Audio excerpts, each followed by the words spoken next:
भाई शाम को बहस चलती है तो बड़ा आनंद आता है कि आज पहला चरण हिंदुस्तान का पहला चरण है। और हमने भी 40 साल तो मैंने खुद ने वोटिंग करवाई है और इस चीज़ के बारे में जड़ जड़ को जानते हैं। जो आज हमारे पत्रकार बैठे हैं ना, एक से एक माइंडेड पत्रकार है। ये इनका मतलब शोध संस्थान इनका है। मीडिया के अंदर भी एक से एक ऐसे ऐसे पुराने आदमी बैठे हुए हैं। अगर वो सच को सच बोलते हैं, झूठ को झूठ बोलते हैं। लेकिन कुछ पत्रकार अभी भी यही बोलते हैं कि मोदी मोदी, वो फिर रक्षा विश्लेषक बन के आ जाते हैं और पार्टी का नाम नहीं। और अभी तो छोड़ छोड़ के कितने आ गए, वो उनके भी प्रवक्ता भी आ गए, सब आ गए। लेकिन आज जो हुआ है बंगाल के अंदर, और ये आज नहीं है, सदा आया है। ये ममता बनर्जी है, ये ममता बनर्जी है। ये प्रधानमंत्री के ख्वाब लेकर के चल रही है और एक राज्य को बचाना आगे मुश्किल हो जाएगा। जो इस हालत में आज ये हिंदुस्तान को बदनाम कर रही है, सरेआम हत्याएं। भाई राज तो आपका है, आपके बोलते हैं, उसी में हम रहे। पैरामिलिट्री सीआरपीएफ को जाने दो, सीआरपीएफ को वापस जाने दो, फिर देखेंगे तुम्हारे को क्या करते हैं। एक एक वोट के ऊपर तुम हत्याएं करवा देते हो। कोई सरपंची का इलेक्शन हो कि प्रधानी का हो कि कहीं का भी इलेक्शन आ जाए बंगाल के अंदर, गए 100-150 मर जाएंगे, अपाहिज हो जाएंगे। ये बंगाल तो ममता बनर्जी तो रोडों के ऊपर हम बोलते हैं कि पिट पिट करके, और वामपंथियों ने उन्होंने चलाया, उन्होंने बंगाल को चलाया। और वही बांग्लादेशियों को ला करके राशन कार्ड देते रहे, वोटिंग बढ़ाते रहे। प्रफुल्ल कुमार मोहन तो है रही है। अब इसको रोकने के लिए ये किसी की नागरिकता नहीं जाएगी। ये दीदी तो तानाशाही कर रही है, केजरीवाल कर रहा है, वो जेल में बैठ गया तानाशाही करते करते। और ममता बनर्जी को तो मैं बोलता हूँ ये भी अरेस्ट करके तुरंत राष्ट्रपति शासन लगा करके अंदर करना चाहिए। ये विद्रोह करवा रही है ममता बनर्जी, तो बनी तब से बंगाल में विद्रोह करवा रही है और इसी ने वही विद्रोह देखा है। तो ये शासक, ऐसा कोई हिंदुस्तान में राजा बन जाएगा जो इन नीतियों से मरवाता आज कितने हत्याओं के ये दोषी हैं। मुख्यमंत्री तो आप है ना, आप है ना। ये सरेआम दंगे हमने यूपी के भी इलेक्शन देखे हैं और हमने बिहार के भी इलेक्शन देखे हैं। और मतपेटियां उठा करके कुओं में तालाबों में भी डालते रहे, एक आदमी ठप्पा लगाते हुए भी देखा है। अब ईवीएम मशीन को रो रहे हो। नरेंद्र मोदी जीत रहा है। मैं तो बोलता हूं कि अब की बार 400 पार और अगली बार बार। तो ये कहानी हो रखी है। अभी इसका राज करने के लिए आज नरेंद्र मोदी के विपक्ष में हिंदुस्तान में कौन है? कोई एक चेहरा तो खड़ा होकर के ये बोले कि मैं प्रधानमंत्री बन करके इस देश को आगे ले जाऊंगा, ये जातिवाद नहीं करूंगा। सरेआम किसी के मैनिफेस्टो में है न्यूक्लियर परमाणु बम तो खत्म ही कर देंगे, रासायनिक बम खत्म कर देंगे। और चाइना को उधर बना करके बैठा रखा है, पाकिस्तान को बैठा रखा है। क्या सोच है, क्या बताना चाहते हो? कांग्रेस का भी मैनिफेस्टो देख लिया है, वामपंथियों का भी मैनिफेस्टो देख लिया है। सरेआम मोदी ने हिंदुस्तान के सामने बता दिया सभी का मैनिफेस्टो। ये पैसे कहाँ से आएंगे, घोषणाएं करते हो। ये झूठा एक लोभ देख करके शासक बनने के लिए हिंदुस्तान में कोई आएगा तो आज की डेट में प्रधानमंत्री नरेंद्र मोदी को भी देख लो और इनको भी देख लो। हम तो इनके भुगत भोगी हैं, हम तो इनसे मरे हुए हैं, इन कायरों से, भ्रष्टाचारियों से, देशद्रोहियों से, गद्दारों से। आज ये हिंदुस्तान के शासक बनने के लिए फिर तड़फड़ा रहे। एक बार हमारे हाथ में बागडोर आ जाए। ये पब्लिक को क्या भड़का रहे हैं? छोटे छोटे बच्चे देखो, ये हिंदू मुसलमान फिर करवाएंगे। ये सरेआम मैं बोल रहा हूँ। मैंने ये 40 साल का मैं बोलता हूँ, मेरे बाप ने तो सेना में, इंडियन आर्मी में रह करके 3 युद्ध लड़े। और मैंने अंदर शहरों में, गांव की गलियों में, हमने सीआरपीएफ में 40 साल मैंने ये भुगता है, ये देखा है। हमारा भी हंस रोता है जब निर्दोष मारे जाते हैं। अरे क्या लेना, तुम कौन बने, ये सब चोर लुटेरे डकैत हैं। ये कोई राज करने के लिए नहीं आया, ये सब कोठी बंगला जायदाद बनाने के लिए, स्विमिंग पूल बनाने के लिए। बटन दबाओ, कहाँ स्विमिंग पूल में कोठी से ये जाएंगे, ये बनाने के लिए आए। ये है सयासियां। मैं सरेआम बोलता हूं, मैंने बहुतों को देखा है इनके कारनामे। मैं बोल नहीं सकता, मैं बहुत बड़े बड़ों के, आज तो मैं बोलता हूं प्रधानमंत्रियों की लाइन में हूं, उनके घरों में हमने ये देखा है। इनमें बिल्कुल भी इनके दिमाग है ही नहीं एक शासक का। ये तो ये बोलते हम शासक हैं और रहेंगे। ये है, ये चाय वाला क्यों आ गया, और वो कहानी हिंदुस्तान ने देखी है। मैं आज बॉयकॉट, मेरे क्षेत्र के अंदर राव राजेंद्र सिंह खड़ा हुआ है, मेरे क्षेत्र का आज वोटिंग हुआ है, और मैं 25 मतलब अभी लगभग 17 साल तो मेरे को हो गए, मैंने बॉयकॉट करा रखा है। वोट नहीं डालेंगे जीवन भर।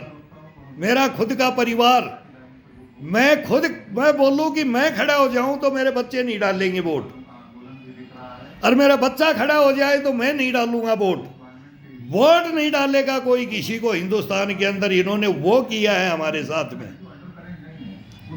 वोट डालने की कस्में खाई हैं इस संविधान को, लोकतंत्र को। मान रहा हूं, लेकिन ये फैसला मानूंगा उस दिन। ये भावना आज भी मैं नहीं तोड़ रहा कि मैं जीतूंगा। ये लोकतंत्र, ये संविधान को तोड़ने वालों को एक दिन मैं हराऊंगा। ये मैं खुद एक सैनिक में बोलता हूं, मैं सुप्रीम कोर्ट में आ रहा हूं। हमने भी हिंदुस्तान देखा है, हिंदुस्तान के अंदर सब पार्टियां भी गठबंधन बनाया है। इसके अंदर कोई तो बोले कि हम देश की नीतियां, ये महंगाई ये होगी, महंगाई तो अभी इजराइल का अभी मारा है, अभी इजराइल ने ईरान पे मारा, ईरान ने पहले मारा है, हुती हिजबुल्लाह ये चल गया है, रशिया आ गया है, उधर से रशिया आ गया, इधर से चाइना आ गया, अमेरिका को आना पड़ेगा। बताओ अब ये वर्ल्ड के लिए, और ये हिंदुस्तान को नुकसान है। ये हिंदुस्तान को नुकसान है कि चाइना भिड़ना चाहिए था अमेरिका से ताइवान में, लेकिन वो हमारा दुर्भाग्य है। अब चाइना सरेआम बच के निकलना चाहता है, और ये चाइना को और आगे बढ़ाना चाहते हैं, हिंदुस्तान को मरवाना चाहते हैं। ये सरेआम बहस करके दिखाए, कोई बहस तो करे। ये बोलते हम वो 62 की लड़ाई के अंदर बोलते हैं कि सेना को ब्लड नहीं दिया जाए, और वो नेशनल पार्टियां आ रही है सब मिल करके एक, वही जिसको चोर लुटेरा केजरीवाल बोल करके अन्ना हजारे के साथ में दिल्ली के अंदर शासक बन बैठा। और दिल्ली के अंदर क्या हुआ है वो भी हम जानते हैं, पूरा हिंदुस्तान जानता है, और पूरा हिंदुस्तान देख रहा है, देखेगा। और अब मैं यही बोलना चाह रहा हूं कि नरेंद्र मोदी मेरे भी जेब में नहीं डाला, और मैं वोट भी नहीं डालता नरेंद्र मोदी का, किसी का नहीं डालता, पूरे परिवार से मैंने बॉयकॉट है इसका। क्या किया इन्होंने हमारे साथ, क्या दगाबाज। ये क्यों मरवाते हैं, ये क्यों मरवाते हैं निर्दोषों को। निर्दोषों सिविलियन को छोड़ो, ये हमारी सेना को नहीं छोड़ते, ये हमारी सेना को नहीं छोड़ते, उसका मैं गवाह बैठा हूं। क्या विश्वास करें तुम्हारे पे, तुम राजा हो, राजा बनोगे इस हिंदुस्तान के अंदर। कौन होता है राजा? सभी के लिए बराबर मान सम्मान न्याय करे। नीचे से जो गरीब है उसको उठाओ। वो मुसलमानों भी बहुत गरीब हैं, मुसलमानों में इतने गरीब हैं कि हंस रोता है। सरदारों में भी हैं, उनमें कम मात्रा है, लेकिन उनमें भी ऐसे गरीब हमने देखे हैं। वो जाटों में भी देखे हैं, वो पंडितों में भी देखे हैं, वो यादवों में भी देखे हैं, गुज्जर मीणा सब में देखे हैं। वो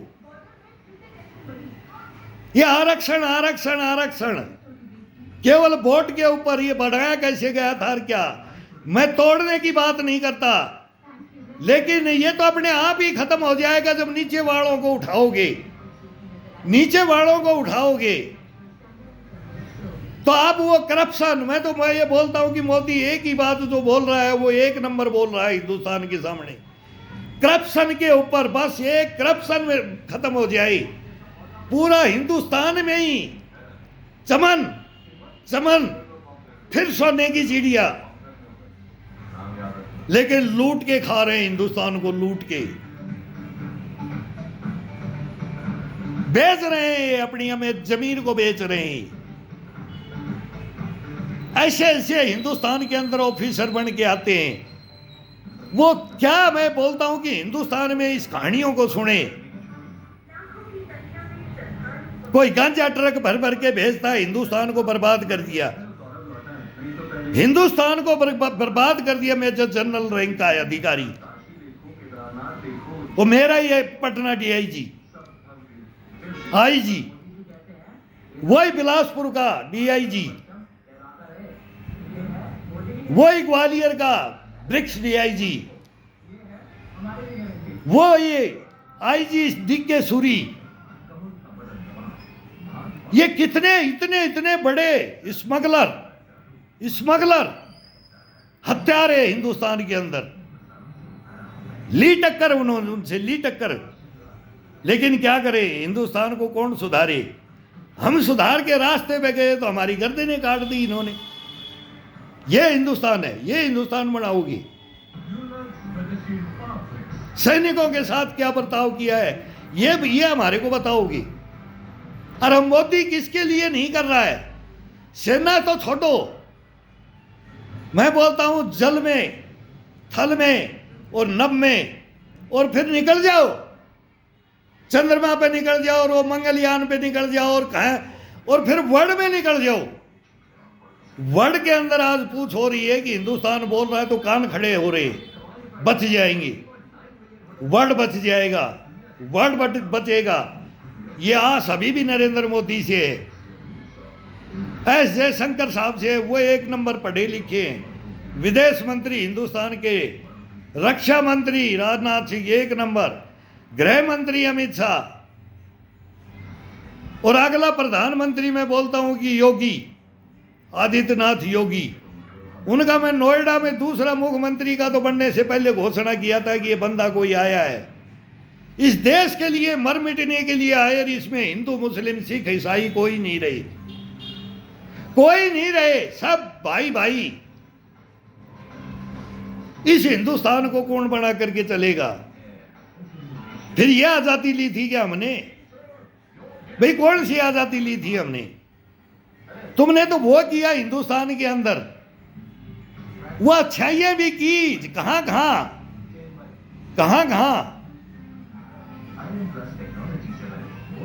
71 की लड़ाई जीत गए, बांग्लादेश के साथ में बढ़ा दिया बांग्लादेश। उसमें भी हमारे फादर लड़ करके बोले कि हम हार गए, जीते हुए बोल रहे कि हम युद्ध हार गए। उन खेतियों में हम बच्चे उनसे पूछते थे कैसे हार गए, हिंदुस्तान युद्ध जीता है। बोले टेबल पे बैठ के इंदिरा गांधी हार गई। अरे युद्ध तो हमने खेत में से हल जोत के, फिर इन्होंने ही। अब ये अग्निवीरों की बात कर रहे हैं, इनके पास कोई काम नहीं है। सुबह क्या बोल रहा है क्या नहीं, इनकी मीटिंगें देखी है, वो चाय पीते हैं। हाँ, तैने बहुत बढ़िया डायलॉग मारा, तैने बहुत डायलॉग मारा। और इनमें एक लीडर बन गया, एक पार्टी में 4 वो 5 लॉबी चल गई है। ये कांग्रेस थी, हम भी कांग्रेस के थे, हम इंदिरा के फैन भी हैं, उनके कट्टर भी हैं, नेहरू के फैन भी हैं, उनके कट्टर भी हैं। लेकिन वाजपेयी के नहीं हुए, हम वाजपेयी के नहीं हुए। शास्त्री जी को भी मैं बोलता हूं कि वो एक नंबर थे। और अब ये नरेंद्र मोदी है, ये हिंदुस्तान को, सब हिंदुस्तान के अंदर तो ये सबको काट के जाएगा। ये मेरा एक सैनिक का खुद का आशीर्वाद है। ये आया है कोई, ये बार बार थोड़ी मिलेंगे। हटा तो वाजपेयी साहब को हटा दिया था, वो शाइनिंग इंडिया क्या इंडिया चला था, वो झटका झेल गए थे परमाणु का, हम सैंक्शन झेल गए थे, हम संभल गए थे हम। लेकिन मनमोहन सिंह जी आए तो हिंदुस्तान में क्या हुआ, हिंदुस्तान में क्या हुआ वो भी देखा है। पूरा इतिहास देखते आ रहे, कब्र के अंदर सो रहे हैं, लेकिन कोई भी गलत इनलीगल कार्रवाई नहीं। लेकिन मीडिया से रिक्वेस्ट कर रहा हूं, मेरा इंटरव्यू ले लो, मेरे को सामने खड़ा कर दो, मेरे को सीबीआई दे दो, आईबी दे दो, ईडी दे दो, एसआईटी दे दो, सीआई, वो कोई जांच एजेंसियां, वो मैं हाथ जोड़ करके मांग रहा हूँ हिंदुस्तान के प्रधानमंत्री से, रक्षा मंत्री, गृह मंत्री से। किस किस से नहीं मांग रहा, मैं राष्ट्रपति से मांग रहा हूं। और ये इनके काले कारनामे रख दो। मेरे पास 3 फाइलें हैं। एक सैनिक जवाबदारी ओढ़ करके बोल रहा है कि मेरे साथ तो क्या हुआ, वो मैं 3 हत्याएं करवा चुके हैं इनसे, सरेआम 3 हत्याएं, मेरी नहीं पूरे परिवार के साथ करवाता था मैं, लेकिन मैंने सच्चाइयों को उजागर तो किया ना। मैं नहीं दबूंगा, मैं नहीं दबूंगा। ये हर नागरिक, ये हिंदू हो या मुसलमान या सिख ईसाई, जहां कोई रिश्वत मांगे, रिश्वत मत दो, मत दो। तुम्हारे साथ गलत है, गलत हो रहा है, होने दो, उससे लड़ो, जीवो, जी के देखो। आपकी आत्माएं जवानी में लड़ गए, बुढ़ापे में हंसोगे, मर्द बनोगे, इम्यूनिटी आएगी, और देश को जगाने की जज भावनाएं आती जाएंगी हिंदुस्तान के अंदर। भुगतेंगे, बताएंगे। ये रखो दिल में, एक दूसरे की हत्याएं मत करो, मत करो। इन चंद टुकड़ों के लिए ये हत्याएं मत करो। वो जीवनी है मेरे पास, कलाम साहब राष्ट्रपति, वो मिसाइल मैन जिनका मैं हीरो, उनका मर्डर का ऑर्डर मेरे पास, इस सैनिक के पास। और 24 घंटा कलाम साहब को रखा मैंने अपने मेरे अंडर कमांड सिक्योरिटी में, लेकिन चालबाजियां समझ गया था, और क्या क्या झटका हुआ वो मेरे को मालूम है। वो भी चले जाते, लेकिन नहीं, हिंदुस्तान के सैनिक हैं, सैनिक हैं, मर्द हैं। ये सैनिक, ये भेड़िए नहीं है। ये वर्दियों के अंदर ये इतने बड़े बड़े हैं ना, जिसको मैं बोल रहा हूं, नाम बोल रहा हूं, मैं विद सेंटर बोल रहा हूं मैं। लेकिन किया क्या जाए, सुनवाई कहां, कैसे हो। फाड़ दिए मैंने वो कागज और वो सब इनके रिकॉर्ड जो मेरे को इन्होंने दिया। मैं एक का जवाब नहीं दिया कि मेरे को तुम क्या दे रहे हो। मार के एक सैनिक को तुम क्या दे रहे हो, मैंने एक साइन करके इनको नहीं दिया। इन्होंने आज तक ये नहीं इंक्वायरी की कि तू क्या कर रहा है। ये सोच रहे थे कि ये मर जाएगा, ये किसी को मारेगा और इसको कोई मार देगा, बस यही था। मैं स्नाइपर शूटर 25 साल सीआरपीएफ का नीमच का खिलाड़ी था मैं, आज भी हूं। 1000 गोली में से मैं बोलता हूं कि 1000 गोली में से कोई मिस करके दिखा दे, नहीं हो सकता मेरे से मिस। उनको इन्होंने, इन गीदड़ों ने शेर को कैसे मारा, ये शेर बन के हमारे को गीदड़ बना रहे हैं। ये सैनिकों को गीदड़ बना रहे हैं ऑफिसर लॉबी, ये ऑफिसर लॉबी, ये नेता लॉबी, ये हत्याएं, ये हथियार लुटवाना। और अभी क्या हुआ, नक्सली या जो अभी हमला हुआ है वहीं का मारा हुआ हूं मैं। क्या बयान आया है कांग्रेस की तरफ से, सब देख रहे हैं हम। हिंदुस्तान में गदर कर दिया तुमने, राज करने की बातें करो। अडानी अंबानी को छोड़ दो, वो सबको नौकरी दे रहे हैं, पूरे हिंदुस्तान को नौकरी दे रहे हैं। हमारे उद्योगपति है, हिंदुस्तान को आगे ले जा रहे हैं। ठेके लेंगे, तुम भी ठेके देते हो और हिंदुस्तान के सामने बकवास करते हो। एक इतना चढ़ता हुआ वो अडानी अंबानी का, कहां एक लुटेरा, उसकी भी कहानी सुनी है, वो नाम भूल गया मैं उसका। उसके क्या कारनामे, वो किस किस अपने देश को बर्बाद कर दिया, किसी भी देश को बर्बाद कर दिया झूठी अफवाहों में। पब्लिक का इतना सा मन होता है कि एक नंबर आदमी भी वो बेईमान बना रहे हो उसको। टाटा बिरला भी थे, अंबानी परिवार भी था, दोनों भाइयों को किसने अलग कराया और कौन किसका बना। कहां से ये इलेक्ट्रो बोर्ड आते हैं? क्या हिंदुस्तान को हिंदू पब्लिक मूर्ख नहीं है अभी? अरे तुम सब लेते हो, इसके बगैर काम कैसे चलेगा? अब उसमें कोई दे रहा है और उस मशीन में धुलने के लिए दे रहा है कि अब मैं नहीं करूंगा, सचेत हो जाओ।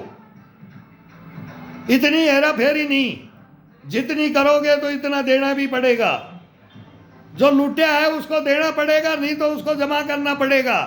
सही डर है ये। रुक जाओ अभी तो हिंदुस्तान को लूटने से। सभी आ जाओ, तुम भी आ जाओ, मोदी के पक्ष में आ जाओ, धुल जाओगे सभी।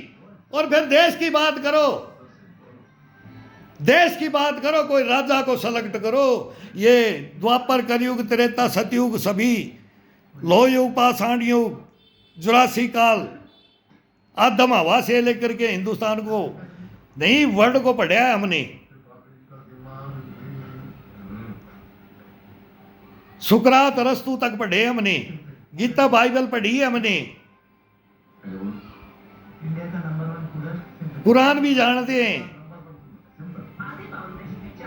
गीता महाभारत भी जानते हैं। वो सैनिक थे, उनके पुत्र थे हम, ब्रिगेडियर कामले। बता हिंदुस्तान को मैं क्या बोल रहा हूं, एक सैनिक क्या बोल रहा है बता। और भिखाऊ सिंह आकर के बता। और तीसरे का नाम नहीं लेना चाहता, वो अभी मेरा कोर्ट में चल रहा है, पटियाला हाउस कोर्ट में चल रहा हूं मैं। एक केस में अभी चल रहा हूं, अभी तीनों केसों में आ रहा हूं मैं जज से पूछने आ रहा हूं, मी लॉर्ड ये देखो असलियत हिंदुस्तान की। ये चैलेंज करने आ रहा हूं मैं हिंदुस्तान के सामने। मैं 11 नंबर रूम में बताता हूं, गर्ग मैडम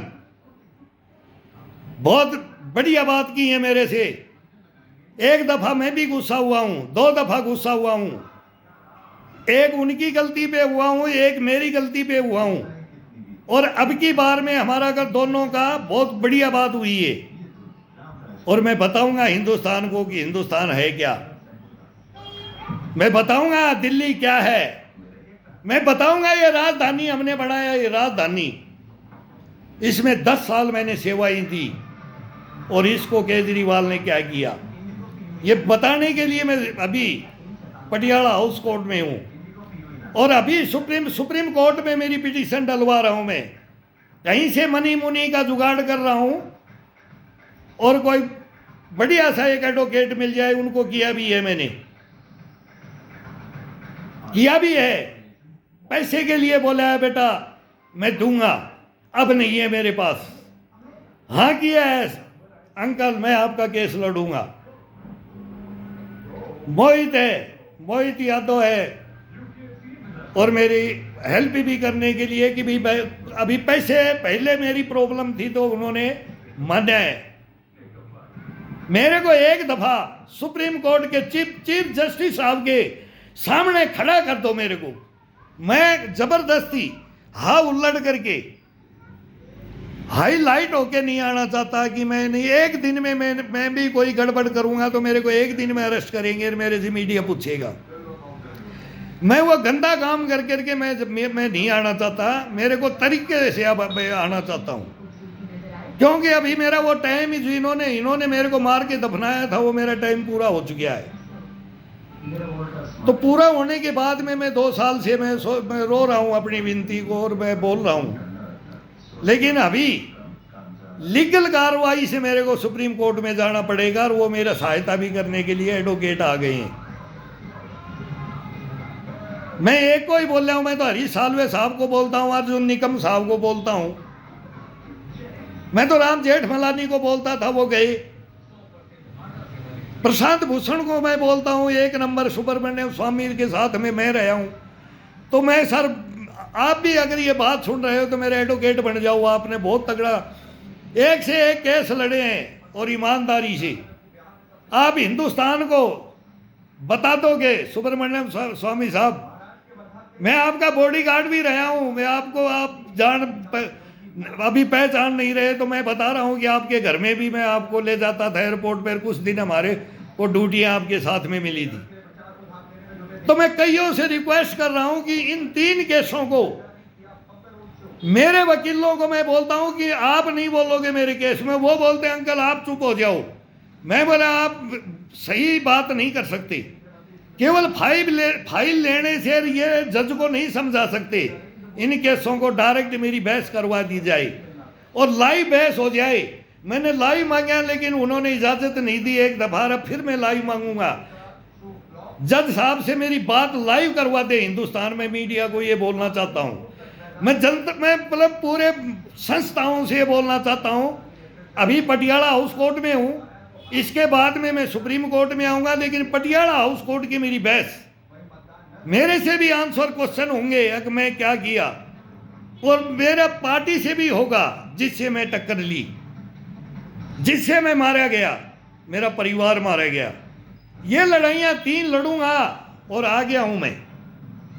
और मैं बस मीडिया से एक रिक्वेस्ट करता हूँ, चौथा स्तंभ हो आप, चौथा मानता हूँ मैं। एक एक संस्था, एक एक ऑफिस लुटियन जो उनकी मैं जानता हूँ। मेरे गांव का घनश्याम पंडित, वो पता नहीं आईजी रैंक से कहाँ विदेशों में सेवा देते रहे, मेरे को मिले थे एक दफा। गांव में पूछते थे कि भाई दादा को बोलो गांव में आएगा। मैं को भाई उनकी वो पहचानना चाहते ही नहीं, अगर भाई कौन है। मेरे को भी बोला कि मेरे को दादा मत बोलना, पंडित जी थे वो। आईबी ऑफिस 7 मान सिंह रोड में। तो मैंने बोला कि ऐसा क्यों, तो बोला हम ऐसे सीक्रेट। फिर मेरे को ये सभी ये चीजें ड्यूटियां करते हैं, हम वहाँ सब जानते थे, करते थे। लेकिन इन्होंने क्या क्या कर्म किए, ये क्या करते हैं, ये देश को बढ़ाएंगे कि बिगाड़ेंगे। ये भागलपुर के दंगे, अलीगढ़ मेरठ के दंगे गुजरात के सब, वो कैसे हुए, वो अयोध्या कैसे हुई, क्या होना चाहिए था और क्यों ऐसे हुआ, सब हिस्ट्रियाँ हैं। हम तो मुसलमानों से वैसे भी मांग लेते, मांगा भी था, लेकिन तुम होने नहीं दिया। ये घृणा फैलाते गए, अब भी फैलाते जा रहे हो। असली हिंदुस्तान की कहानी आएगी अभी। और ये किया है, और यही कर करके यही ट्रक भरा भरा करके नोट बांटे हमारे से, खुद से, उसमें मैं इंक्लूड हूँ। क्या क्या बताऊँ मैं कहानियाँ, कौन बोले, बस चुप रहो। हिंदुस्तान में चुप रहो, सहन कर जाओ, लेकिन डरो मत, आत्महत्याएं मत करो आत्महत्याएं, लड़ो, संघर्ष करो।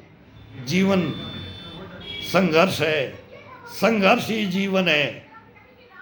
गीता का ज्ञान है, कर्म करते रहो, फल एक दिन ईश्वर देगा, वो परीक्षा लेगा आपकी 100%।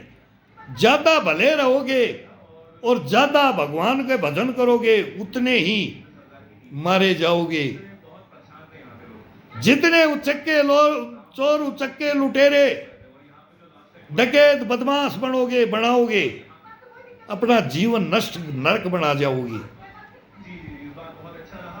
सभी की सुनवाई हो, ना कोई तिहाड़ जेल में हो, कोई ना हो।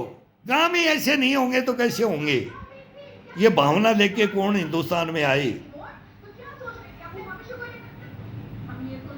ये बोलने की बातें बहुत है, लेकिन अब तो एक दूसरी बहस आ गई है। मैदान में मोदी का जादू चला, पाकिस्तान के अंदर भी बताओ मोदी का जादू चल गया। पाकिस्तान मान चुका है मोदी को, मैं क्या बताऊंगा। मैं तो दिल्ली ये डिबेट भी देखते हैं, मालूम भी है, कभी समाचार लगा लेते हैं, नहीं तो अपना योगा करते हैं, अपना योगा चैनल बना रखा है। मैं तो फिर सेना में एक बार, मेरी तो अभी तो 17 साल मेरी सैनिक की बाकी है, अभी मेरी 63 साल है, 63 का मैं हूं, और अभी 17 और करूंगा। वो सैनिक बन के रहना चाहता हूं मैं। और इतना मतलब 3 हत्याएं करवा चुका इंसान, तो मेरे प्रति क्या, मैं तो बोलता हूं मेरे जैसे हो जाओ, बन जाओ, कभी बीमार नहीं होगे, कोई रोग नहीं लगेगा, कभी दुखी नहीं होगे। क्यों, तुम्हारे पास वो चीज आ चुकी है। तुमने हत्या गले के लगा लिया है, तुम हत्या करवा चुके हो। फिर आप गलत काम नहीं करोगे, जिंदगी में नहीं करोगे। और यही शिक्षा लेकर के मैं आना चाहता हूं। आत्महत्या करने वाला सबसे, मैं क्या कर सकता था, वो अभी इस इतिहास आएगा इसका, मैं क्या कर सकता था, क्या क्या प्लानें बनी, घर परिवार में रिश्तेदारों में क्या प्लानें बनी, ऐसा कर लूं, ऐसा कर लूं, ऐसा कर लूं। लेकिन सही गुरु थे, शिक्षाएं लेता रहा, चलता रहा, कब्र से उठ करके शोध करता रहा हिंदुस्तान का, जंगलों से लेकर के उन विद्रोहियों से, देशद्रोहियों से, गद्दारों से मिलकर की सबकी पोल खोल करके लेकर के आ गया, मैं लेके आ गया, मैं वो पूरी हिस्ट्री लेके आ गया। मैं कंपनियां की कंपनियां उड़वा दो, उड़वा दो, उसमें खुश हो तुम। उसी कन्हैया कुमार को टिकट देते हो, वही जो सैनिकों के ऊपर डांस करता है, सैनिकों के छाती के ऊपर डांस किया उसने, कन्हैया ने हमारी पे। और वो आज जन नेता और इस लोकतंत्र के अंदर इस संविधान की शपथ ये खाकर के ये नेता बनेंगे। ये देखे देश, ये हम सैनिक क्या देखें, हम क्या बोलें, क्या हुआ है इस हिंदुस्तान में, क्या हो रहा है अभी इस हिंदुस्तान में। ऐसे चलेगा क्या हिंदुस्तान? ऐसी सोच वालों को तुम आगे बढ़ाओगे, ऐसी सोच वाले तुम नेता बनाओगे, लेकिन पब्लिक अब नहीं बनाएगी। पब्लिक समझ रही है, वो बेगूसराय से भी हार के आ गया और अब दिल्ली आ गया। और मैं बोलता हूं कन्हैया कुमार, तू मेरे से एक दिन बहस कर ले, तू वर्ड लेवल, तू पीएचडी है, ठीक है, तू कागजी कीड़ा है, तू घाघ है, तू चालाक है, लेकिन हम इंसान हैं, इस हिंदुस्तान के जवान हैं, आत्मा है हम इस मिट्टी की, वो बताएंगे। और तुम कौन हो वो बताएंगे इस जेएनयू के पढ़े हुए। ये डायरेक्ट ऑफिसर आते हैं, वो ऑफिसरों की कहानी हम बताएंगे आपको। डायरेक्ट रैंक लेकर के आते हैं, उनकी कहानी बताएंगे। कोई अपना नाम करने के लिए आता है, सबसे ज्यादा टीएडीए तनख्वाही मिलती है, एसआरएम मिलते हैं,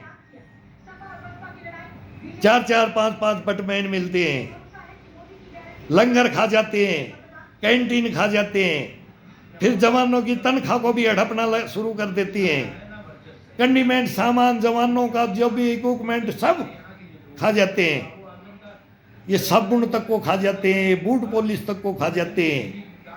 इनके कर्म क्या क्या करोगे, करोगे क्या?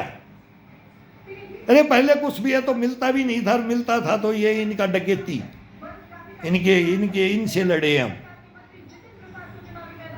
इनसे लड़े। इनको सुधारने के लिए मेरे को अफसर मैस में मैस कमांडर लगाया जाता था, लाठी लेकर के मैं बैठा हूं, आओ कौन गुंडागर्दी करता है। ये मैस ये नहीं चलने देते, ये यूनिट नहीं चलने देते, ये मुर्गा मीट अंडा मच्छी मांगते रहते हैं जवानों से, कच्छी तक को ये मांगते हैं जवानों से। इसका मैं भुगत भोगी हूं। ब्रिगेडियर कामले, अब बता हिंदुस्तान में, अरे जब गेट से तेने बाहर किया था मेरे को, अरे कम से कम वो चड्डी बॉडी के पैसे में बोलता हूँ भाभी जी को तेने दोनों ने मंगवाए थे, तेरे भी थे और वो भाभी जी के भी थे। मैं तेरे बच्चों को कभी गलत नहीं बोलूंगा, लेकिन तेरे बच्चों को ये बोलूंगा, ब्रिगेडियर आज तेरे बाप की हालत क्या है वो देख, इस देश के सामने इस ब्रिगेडियर की, तुम इसकी कमाई खा रहे हो, इस ब्रिगेडियर की, ये तुम्हारा बाप नहीं है। मैं बोलता हूं ब्रिगेडियर तुम बच्चों का नहीं है, तू इस देश का नहीं है। दो जवाब दो मेरा, तुम्हारे पास जवाब है, तुम मेरे सामने नहीं खड़े हो सकते। ब्रिगेडियर कामले, मैं तेरे को पूछता हूं कि तेने 50,000 किस लिए मांगे मेरे से, बता अब हिंदुस्तान को। फिर मैंने तेरे को 30,000 रुपए दिए, तेने 3 दिन रखे। फिर तेने मेरे को क्या किया, लिख करके दे दे, पेंशन चले जा। नहीं जाऊंगा, देख लिया हूं तेरे को। तैने 30,000 रुपये अपने कोट बंगले में मेरे से मंगवाए और वो जवान लेके गया है तेरा बॉडीगार्ड। वो पक्का जवान, वो आ जाए, सीआरपीएफ का वो जवान, वो सिपाही कांस्टेबल था और मैं लंस नायक था। उस बच्चे को मैंने, बेटा ये सच है, बेटा ये सच? बोला हाँ सर। तैने 30,000 रुपये दिए, लिख के दिया, मैंने मना किया, फिर मेरे को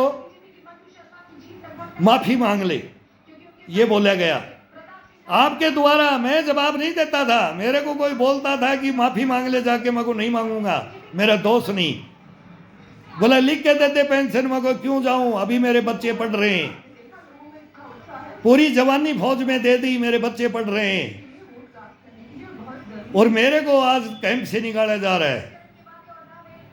और ये ब्रिगेडियर निकाल रहा है, ये भ्रष्टाचारी, देशद्रोही, गद्दार। तेरी कहानी लेके आ रहा हूं मैं सुप्रीम कोर्ट में, पूछूंगा मी लॉर्ड चीफ जस्टिस साहब को कि इनको कानून क्यों दे देते हो, क्या सोच करके इनको ये कानून दिए गए हैं। ये ऐसी कलम चलाते, फिर मेरा दोस्त देखो, वो तो बात ही अलग है, ये तो कारण ढूंढते हैं। फिर मेरे ही टेंट में इसने नेताजी को बैठाया है। मैंने तो उग्रवादी को पकड़ा है, वो नेता नहीं था, नेता नहीं था, वो भ्रष्टाचारी, देशद्रोही, गद्दार था, वो तेरे साथ मिला हुआ। ये सिविलियन तो तुम्हारे से मिलते हैं, ये देश को बताऊंगा मैं। और तुम सूचना देते हो कि ये इस रास्ते से जाएंगे जवान और इनको ले लो, इनको मार दो, इनके चीथड़े चीथड़े उड़ा दो और हथियार ले जाओ, लूट ले जाओ। बहुत यूनिटों की बात बताएंगे, तेरे जैसे कामले मैंने बहुत देखे हैं। वो सागर सिंह ने भी वो मिश्रा के ऊपर गोली चलाई थी तरन तारण में, वो पंजाब में भग लिया था, जवानों को सेक्शन मरवा दिया था, एलएमजी उग्रवादियों को। मैस ऑफिसर मैस में बैठ के पार्टी कर करके जवानों को मरवाया था, सरेआम एलएमजी कार्बाइन, पूरे हथियार सेक्शन के लुटवा दिए थे। वही तू कामले, कामले तू कौन है, ब्रिगेडियर तू कौन है रे? तेरे को पकड़ा किसी ने नहीं हिंदुस्तान के अंदर। अब ये हिंदुस्तान देखेगा तू कहां कहां ड्यूटियां की है और तू कैसे हिंदुस्तान को ये बर्बाद करने की सोचा है तेने। किसने तेरे को शिक्षाएं दी, किस गुरु ने तेरे को पढ़ाया? तुम पढ़े लिखे हो, तुम अफसर हो। अब ये देश से देश पूछे, मैं नहीं पूछूंगा, ये देश पूछेगा तुम्हारे से। तुम गांधी की फोटो लगा करके क्या करते हो ऑफिस में? ऑफिस में क्या करते हो? आ गया ना, बाबा साहब अम्बेडकर भी आ गया ना, भगत सिंह भी आ गया ना। भगत सिंह के भतीजे ने क्या बोला है? ये क्या किया ये केजरीवाल ने? ऐसा ही ब्रिगेडियर तू भी है। ये छोटी बात नहीं बता रहा हूं मैं, ये तुम्हारी भावनाएं, ये खुद मैं राजा, मेरे को पब्लिक ने बनाया, मैं चोर घोषित हुआ नहीं हुआ, दोषी हूं तभी तो मेरे को पकड़ के रखा है। मेरे को भी 9 महीने पकड़ के रखा था, मेरे को 9 महीने की जेल दी थी अनिल कामले। तैने बता देश को मेरा क्या रोल था? तैने मेरे को लेटर दिया, ये 1 नंबर जवान है, लेकिन तैने एक कारण लेकिन परंतु बोला गया और मेरे को नहीं पता था तू कायर मेरे को ऐसे मारेगा इस भ्रष्टाचार के अंदर। ये तू पैसे का लोभी है। ये बात क्या थी, ये कहानी क्या थी, ये मिस्टियां, ये हिस्ट्रियां, ये देश के सामने मैं ले आना चाहता हूं, ला रहा हूं मैं। तुम इनके लायक हो, इनके तुम ऑफिस में बैठने के भी लायक नहीं हो।